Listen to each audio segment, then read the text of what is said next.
رمضان. حبيبي سواء. بالبداية يعني بنهنيك على نجاحك برمضان والعيد والسبع سنوات المضت من الأسطورة نسر الصعيد، والحمد لله نجاح كبير حققته للعالمية في فيلم هارلت وجعفر العمدة. أنا مبسوط وسعيد جدا اليوم إن أنا بصور معك بعد هالنجاحات هاي، وأنت فخر واعتزاز للعرب جميعا. حبيبي والله شكرا لذوقك، وطبعا احساس عظيم، ولكن مسؤولية كبيرة برضو ان انا افضل عند حسن ظن الجمهور، وافضل يعني بكبر معاهم وبكبر بيهم، وكل نجاح بيبقى مسؤولية للنجاح اللي بعده، لان لازم نبقى بنتقدم مش بنتأخر او بنثبت مكاننا.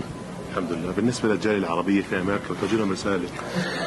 طبعا يعني سعيد يعني بردود الافعال سواء على السينما او الدراما، سعيد بردود الافعال في الحفلات، ان الحمد لله رب العالمين جمهور عظيم، وجمهور ايضا متطور. يعني مزيكتي يمكن مزيكا يعني متطورة شوية عن الفن أو عن الفن العربي الأصيل. المزيكا العربي بتاعت زمان بقت مزيكا أسرع، هم أيضا استوعبوها بسرعة جدا ومتفاعلين معها بشكل كبير وبيحبوها بشكل كبير جدا جدا، ومبسوط جدا بيهم، ويا رب دايما مع بعض على طول، سواء في أمريكا أو في مصر أو في أي مكان. رسالة تحكي لجمهورك بالأردن؟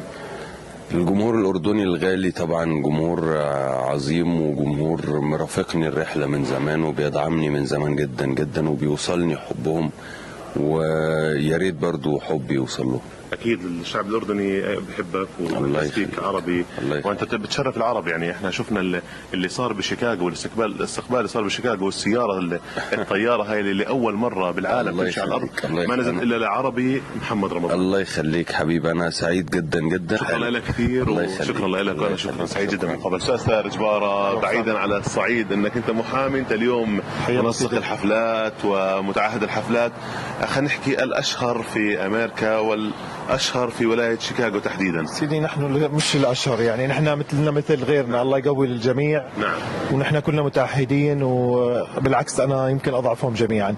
الانسان مش دائما القوه فيه، الانسان القوه باحترامه للغير ومعامله جيده. نعم. كل عم بيجونا اخواننا من الخارج. نعم.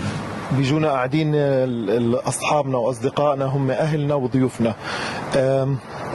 جبنا كتير فنانين، ومن اهمهم استاذ راغب علامه، نجوى كرم، في اسماء كثيره سامحوني اذا ما عددناها. استضفنا الاستاذ وائل كفوري، والان بنستضيف الاستاذ محمد رمضان في تور بامريكا 4 حفلات ان شاء الله. طيب الحفله الاولى خلصنا ميشيغان الحمد لله. ديترويت. كيف كان حضور قوي بس بدي احكي كلمتين. استاذ محمد رمضان يعني نحن ما بدنا نحكي نمبر 1 لانه هو فعلا نمبر 1 سواء بالتمثيل او بالغناء. حتى بتحضر معه الشغلات الغريبه. طبعا نحن استاذ محمد رمضان يعني انا بشوف شو، بس من اقوى الشوات اللي شفتها محمد رمضان على الستيج. نعم. وهاي مش شهاده لاني انا متعهد حفلات، لكن هاي شهاده صدقا اذا اللي بحضر الشو بحكي يعني محمد رمضان أسطورة وبرنس وعمدة بحق حاله. الإنسان بدرس، مجتهد جدا، ذكي جدا، وأنا بستغرب من كمية العالم الحب اللي بيحبوه، بستغرب كمان من كمية العالم اللي بتعلق تعليقات مع احترامي لإلهم. يعني إنسان مجتهد مثل هذا عم بيحاول يوصل للعالمية، لازم كلنا نساعده، مش أنه نقف بطريقه أو نقف حد لنجاحه. فنحن بس بنحكي كلمتين، الله يوفقه ويوفقنا جميعا ويوفق جميع المتعهدين. الشغلة كتير صعبة خصوصا بأمريكا والولايات المتحدة.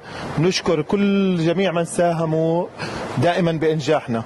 في عنا أخواننا من جاد موتورز، في عنا عدة شركات ساهمت أنه دائما تنجحنا، وكان نجاح كبير كمان. فإن شاء الله نكون نحن دائما على زي ما بيحكوا متقدمين إن شاء الله. محمد رمضان بهمه الجاليات العربية وبهمه الجالية الأمريكية أنه الكل يعرفه، وإنسان بحط خطط وهدف. وأنا بحكي لك إياها مرة تانية، محمد رمضان من اذكى الشباب اللي انت لما تقعد معهم يعني عنده كاريزما بتخوف، بتشدك لإله.